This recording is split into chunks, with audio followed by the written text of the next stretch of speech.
তোমালোক সকলোকে মই স্বাগতম জনালো আমি এই কেৰিয়াৰ টক্স এই 2.0 যেটো প্লেলিষ্ট হয় ইয়াত আমি কেৰিয়াৰৰ বিভিন্ন ধৰণৰ অপচনৰ বিষয়ে ডিসকাস কৰি আহিছো আৰু আমি সকলো ধৰণৰ পৰীক্ষাৰ বিষয়ে আলোচনা কৰিছো জেডব্লিউ নীট এনডিএ ইউপিএসসি গোটেইবোৰৰ বিষয়ে যদি জানিব আছে এটা ভিডিও যদি চোৱা নাই ডেসক্ৰিপচনত প্লেলিষ্টৰ লিংক দি থৈ দিম তোমালোকে চাই লবা আজি আৰু এটা নতুন ভিডিও এই ভিডিওটোত আমি ডিসকাস কৰিম মানে তোমালোকে হাই সেকেন্ডাৰী এতিয়া যেহেতু সকলোৱে যাবা ক্লাস 11ত ষ্টাৰ্টিং হ'ব সকলোৱে খুদি আছে কিতাপ কি লাগে মানে এটা ডিটেইলছ ভিডিও লাগে মই অলৰেডি সৰুকে কৈছো প্ৰত্যেকটো এক্সামৰ কাৰণে কিন্তু আজি এই ভিডিওৰ ডিটেইলছত মই কম কিতাপ কেখনৰ ফটো লগাই দিম জেডব্লিউ হক নীট হক এনডিএ হক লাইৰ লগতে হাই সেকেন্ডাৰী হক কি কিতাপ লাগে ধুনিয়াকে আমি গুটেখিনি বস্তু ডিসকাস কৰিম কোনটো এক্সামৰ কাৰণে কোনখন কিতাপ পঢ়িলে ভাল হয় সব বস্তু এটা ভিডিওতে মই দিবলৈ চেষ্টা কৰিছো ভিডিওটো একদম লাষ্টলৈকে অকনো স্কিপ নকৰাকে চাবা কিন্তু গতিকে আমি আজি এতিয়া কি কিতাপ লাগে এখিনিৰ পৰা আৰম্ভ কৰিম প্ৰথম কথা তোমালোকে ক্লাস 11 এ হক বা ক্লাস 12 এ হক ফাৰ্স্ট অফ অল সবতকে বেছি ইম্পৰ্টেন্ট আমাৰ কাৰণে কি হ'ব ক্লাস 11 12 ত এনসিইআৰটি বহুত ল'ৰা ছোৱালী এনেকুৱা আছে যোনে এনসিইআৰটি কিতাপ নপঢ়ে ভাবে এনসিইআৰটি পৰা একোৱে নাহে আমি ৰেফাৰেন্স পঢ়ি দেখিম আমি মেইন বুক আমি এমসিকিউ বুক পঢ়িম কিন্তু এনসিইআৰটি খন মেইন কোৱেশ্চন ইয়াৰ পৰা আহিব ঠিক আছে সো ফাৰ্স্ট অফ অল সবে এনসিইআৰটি কিতাপ লবই লাগিব কিহৰ ফিজিক্সৰ যি সাবজেক্ট থাকে ফিজিক্স কেমিষ্ট্ৰি তাৰপিছত ম্যাথছ বায়োলজি এনসিইআৰটি মাষ্ট এনসিইআৰটি নোহোৱাকে কোনেও ভাল পাৰ্সেন্টেজ নাপায় হাই সেকেন্ডাৰীত বা কোনেও এন্ট্ৰেন্স এক্সাম কোৱালিফাই কৰিব নোৱাৰে হেতু লিখি দিছো মই গতিকে এই চাৰিটা সাবজেক্টৰ তোমালোকে এনসিইআৰটি কিতাপৰ দোকানত যাবা নতুনখন লবলৈ চেষ্টা কৰিবা কাৰণ নতুন সিলেবাস যেহেতু গতিকে নতুন কিতাপ লবলৈ চেষ্টা কৰিবা সকলোৱে এনসিইআৰটি ললা তাৰ পিছত তোমালোকে লাগিব ৰেফাৰেন্স কি লব লাগিব ৰেফাৰেন্স এতিয়া ৰেফাৰেন্স কি হয় ৰেফাৰেন্স হয় চোৱা এনসিইআৰটি তোমালোকৰ কি থাকে টপিক বিলাক থাকে হেবিলাকৰ ওপৰত লিখা থাকে কিন্তু হেবিলাক বস্তু তোমালোকে বুজি পোৱা না যায় হেবিলাক বস্তু পঢ়িলে বুজি পোৱা না যায় আৰু যেহেতু আমি ইংলিশ মানে অসমীয়া মিডিয়ামৰ পৰা ইংলিশ মিডিয়াম যাওঁতে আৰু অকমান কাৰবাৰ কষ্ট হয় তো ৰেফাৰেন্সত কি থাকে ধুনিয়াকে বুজুৱাই থাকে বস্তুবোৰ বুজুৱা থাকে ৰেফাৰেন্সত প্লাস ইয়াত কোৱেশ্চনছ থাকে বহুত যেবিলাক তোমালোকে প্ৰেক্টিস কৰিব পাৰা ধুনিয়াকে লিখা থাকে নোটছ বিলাক ধুনিয়াকে লিখা থাকে গতিকে এজন ষ্টুডেন্টে যদি মানে ক্লাছত ভালকে বুজিও নাপায় ৰেফাৰেন্স পঢ়িলে বুজি পাই যাব মানে হেনেকুৱা আৰু মই নিজে ৰেফাৰেন্স পঢ়িয়ে মানে এক্সাম দিছিলো হাই সেকেন্ডাৰীটো ভাল ৰিজাল্ট কৰিছিলো বা এন্ট্ৰেন্সটো মই ৰেফাৰেন্স পঢ়িয়ে পাইছিলো গতিকে সকলো ৰেফাৰেন্স লবা এতিয়া ৰেফাৰেন্স কি লবা প্ৰথম ফিজিক্সৰ কাৰণে যদি মই কওঁ ৰেফাৰেন্স এছএল আৰোৰা মইতো এখন লৈছিলো মানে মই কি লৈছিলো হেকেখন তোমালোকক দেখাই দিছো তোমালোকক নিজৰ ওপৰত কথা আৰু সব ৰেফাৰেন্স লব নালাগে হা বহুতে এটো কয় দুই তিনিখন ৰেফাৰেন্স লৈ নলবা অকল এখনে লবা হয় এছএল আৰোৰা নহলে প্ৰদীপছ দুইখনে ভাল হয় মই এখন লৈছিলো মানে এছএল আৰোৰাখন লৈছিলো এখন এছএল আৰোৰা হয়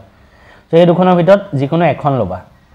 ৰেফাৰেন্স ফিজিক্সৰ বাবে কিতাপৰ দোকানত যাবা কৈ দিবা যে এছএল আৰোৰা ফিজিক্সখন দিব কিতে এখন কিতাপৰ দাম অলপ হয় এতিয়া চাগে 1500 মান হ'ব এখন ৰেফাৰেন্সৰ দাম গতিকে তোমালোকৰ লব লাগিবই মানে উপায় নাই পুৰণা ভাৰ্চনো লব পাৰা পুৰণা ভাৰ্চন লৈ পেলাই কি কৰিবা এনসিইআৰটি যেহেতু নতুন লবাই গতিকে এনসিইআৰটি টকা টপিক বিলাক ইয়াত পঢ়িলে হ'ল নেক্সট আমি চাও কেমিষ্ট্ৰিৰ বাবে মই ভাবো এখনে বেষ্ট প্ৰদীপছ মই নিজে প্ৰদীপছ লৈছিলো কেমিষ্ট্ৰি আৰু কেমিষ্ট্ৰি মোৰ কোৰ্সও আছে মই যোৱাবাৰ পঢ়াইছিলো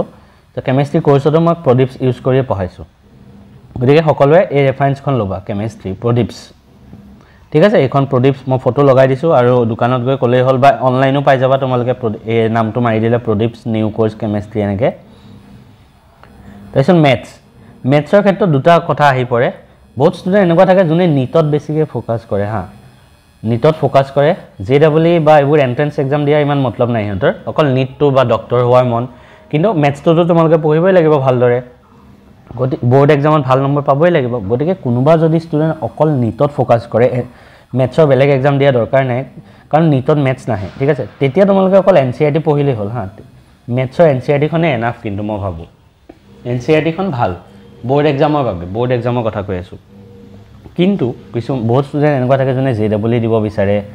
এনডিএ দিব বিচাৰে বা পিছলে মেথছত তোমালোকে বিএসসি কৰিব বিচাৰা সিইউটি দি পেলে তো হেনেকুৱা ক্ষেত্ৰত মেথছটো দৰকাৰ হ'ব আৰু মই নিজে মেথছৰ ৰেফাৰেন্স ইউজ কৰিছিলো হয় মই নিজে ৰেফাৰেন্স ইউজ কৰিছিলো এখনে ইউজ কৰিছিলো আৰডি শৰ্মা